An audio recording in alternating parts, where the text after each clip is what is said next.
How's everybody doing today? I hope that you're doing well. Thanks for clicking on this video, and I hope you enjoy. Drop your comments down below throughout the video, and I'll do my best to reply to every single one of them that I can. So if you guys didn't know, while I have multiple vehicles, I've set myself up in a way to primarily be driving my BMW Z4 for now that the summer has rolled in. The BMW Z4 is a sleek, low two-seater. It's a driver's car, so while it does a great job putting a smile on your face and looking good wherever you park it, driving a sports car has put some limitations on my daily life. So that's the first con I want to talk about, which is lifestyle restrictions. Because driving a cool, fun car everywhere is something we've all dreamed of. It's always a blast, but that does not mean it won't inconvenience me in other ways. Whether it's a garden project or driving to the park for a campfire, it does a great job getting there as long as the roads are paved. But I wouldn't want to sit in the car smelling like a campfire, transporting firewood and garden tools and topsoil, and you know what I mean. My Toyota pickup actually ran out of gas while I was moving it around from back and forth where I've been working on it and storing it. But I haven't got to filling it up because I've been avoiding transporting a jerry can in my BMW Z4 because obviously it's not ideal for that type of job. I'll start by saying absence makes the heart grow fonder. So when I drive the Z4 every day, I kind of get used to it and take it for granted. You feel the renewed thrill, we'll say, of getting behind the wheel less. I haven't been driving my old Toyota RAV4, which has made me miss it unbelievably. A whole day recently I went driving a different car for other reasons, and when I came back to my Z4, I had a whole new fresh experience and it felt great. Driving your sports car every day, work and play, rather than taking little breaks to save it for that sunny morning or brisk evening, can make these special little moments a little less enjoyable or special. So tying this into my third con, I would love to switch between multiple cars however I feel. I know I'd receive the most of them all through various activities, but insurance costs at a young age has got me by a hold, and insuring various vehicles is just not something I can really justify at this point in my life to be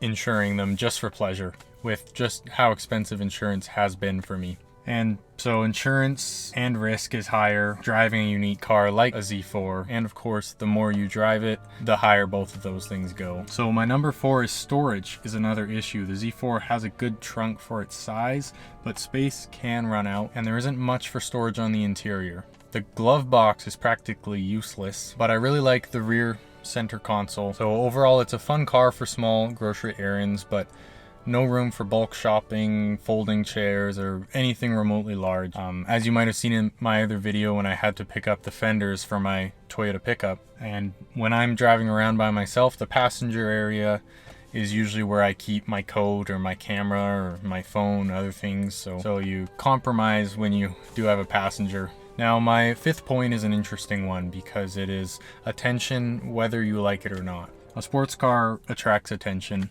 Sometimes that's fun, people take notice, give compliments, or start conversations. But other times there's a chance of feeling unwanted pressure or judgments about you based solely on your car. This isn't always the case, of course, and in general most other people on the road don't care or aren't thinking about the other cars, even if you have a slightly cool car like a Z4 in my opinion. Now for number 6, security concerns. This is one that I experience, especially with a car that you get recently. You're a little more protective of it. Sports cars can be a target for theft and vandalism more than your average daily driver. I find myself being extra cautious about where I park it, avoiding certain areas, not wanting to leave it on the street overnight, or checking on it more frequently.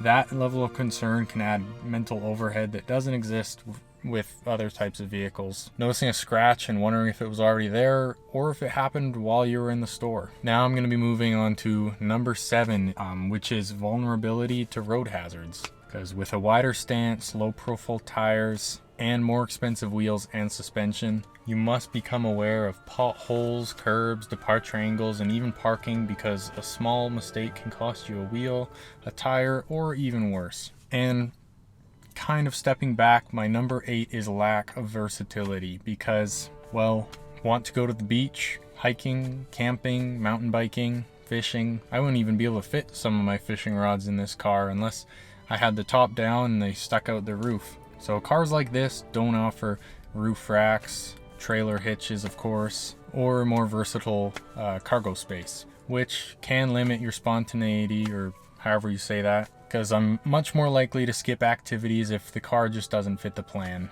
And unfortunately, the Z4 doesn't fit many plans besides driving. but that doesn't mean there's not still a lot that you can do if it is your daily driver. Other sporty cars that I've had have given me the options of roof racks for kayaks, mountain bikes, a Thule, and all those things add a cool factor as well. So not all sports cars come with the same practicality, and everyone's lifestyles, hobbies, and environments are for sure different. I had a car that I could not find any roof racks for the life of me, so I ended up buying some special suction cup mount roof racks. Those I was able to carry my kayaks and more on top of a Mercedes, Ford Contour SVT, and other cars. Now these are just some things to consider, and I enjoy sharing experiences and hearing about others. So thank you for watching, and please leave a comment down below. Let me know what your experience has been with sports cars or classics and just other less practical cars that you chose to maybe try daily driving for a bit. Feel free to subscribe to stick around for more videos like this one and more. So thanks for watching. Safe driving, everybody.